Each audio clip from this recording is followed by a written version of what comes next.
Good morning, my dear students. Motion and time, our physics chapter continues. For measuring time, our ancestors used devices like sundial, water clocks, sand clocks, etc. Last class we talked.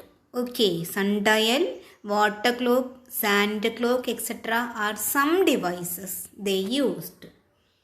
And the watches used today make use of the periodic motion, to and fro motion. The best example for a to and fro motion is a simple pendulum. A simple pendulum, it consists of a metallic bob suspended by a thread and that is fixed on a stand. A simple pendulum, the different parts are a thread, a metallic bob and a stand. With the help of a thread, the bob is suspended freely using the stand. And when you release the bob, it continues a to and fro motion. This motion is called a periodic motion.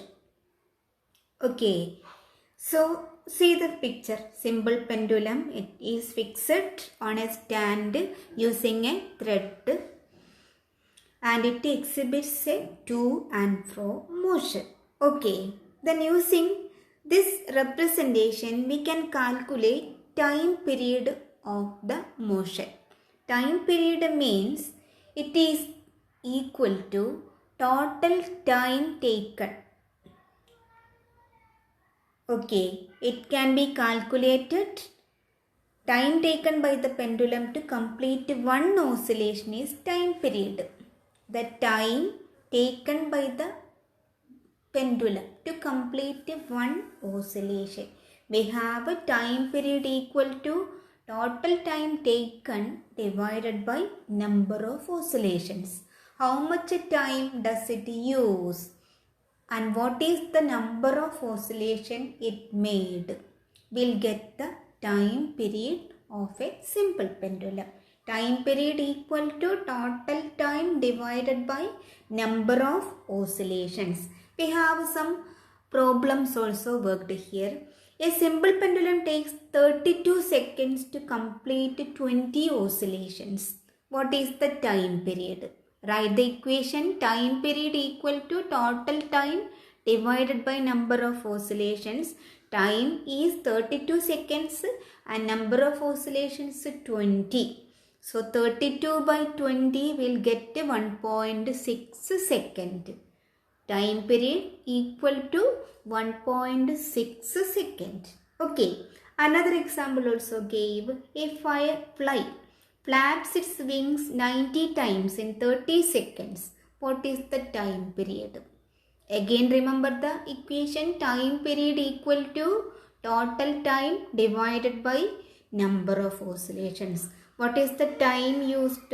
30 seconds. Number of oscillations 90. So 30 by 90 equal to 0.33 seconds. In the equation it is written wrong. 90 by 30 and no. It is 30 by 90 equal to 0.33 seconds. Okay. And we have also distance time graph available in order to mention the time. The total distance travelled and the used time if mentioned, we can represent those data in a graph and the graph is called a distance time graph. If you get a straight line, you can comment the speed is constant. Okay, if the distance time graph is a straight line, the object is moving with a constant speed. If it is not a straight line, the speed changes.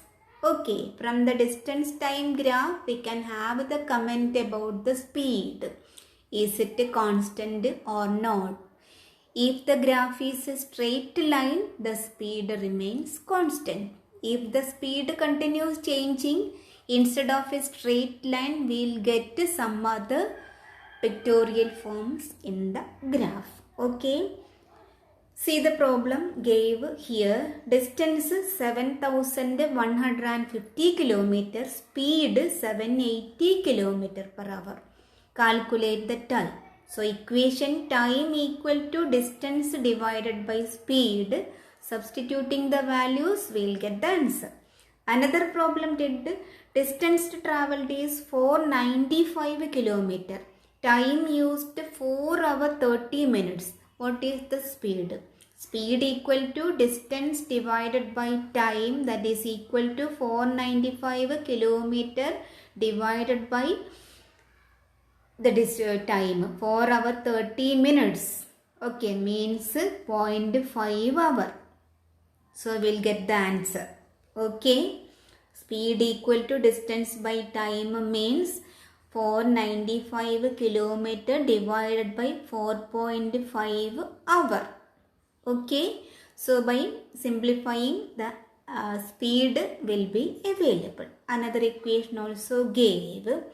And apart from this pictorial graph or distance time graph, in the textbook we have another representation called a pie chart.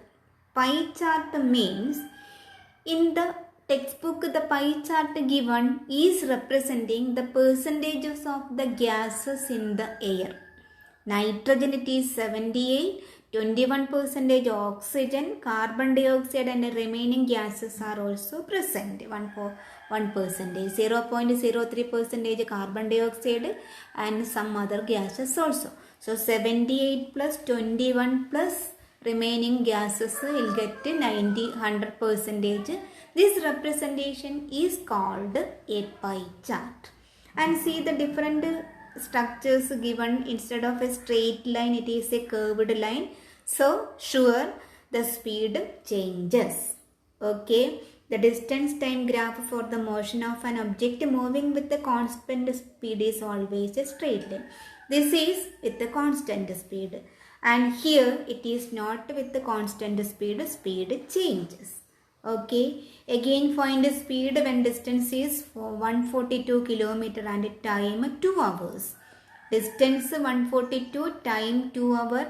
Then speed equal to distance by time 142 divided by 2 will get the value. Another equation, find out the distance covered when speed is 960 km per hour. Time 1 hour 50 minutes. We have speed gave, asked to calculate distance. So distance equal to speed into time. That is 1 hour 50 minutes. Okay. Speed 960 km per hour. 960 by 60, 16 km per minute. And 1 hour 50 minutes means 110 minutes. Dividing 16 divided by 110 will get the distance as 1760 km. So we'll try these problems regularly, it will be okay. So remember, distance time graph, symbol pendulum, pie chart, etc. are also devices in which distance, speed, time, etc. are mentioned. Okay, so that's all. Thank you.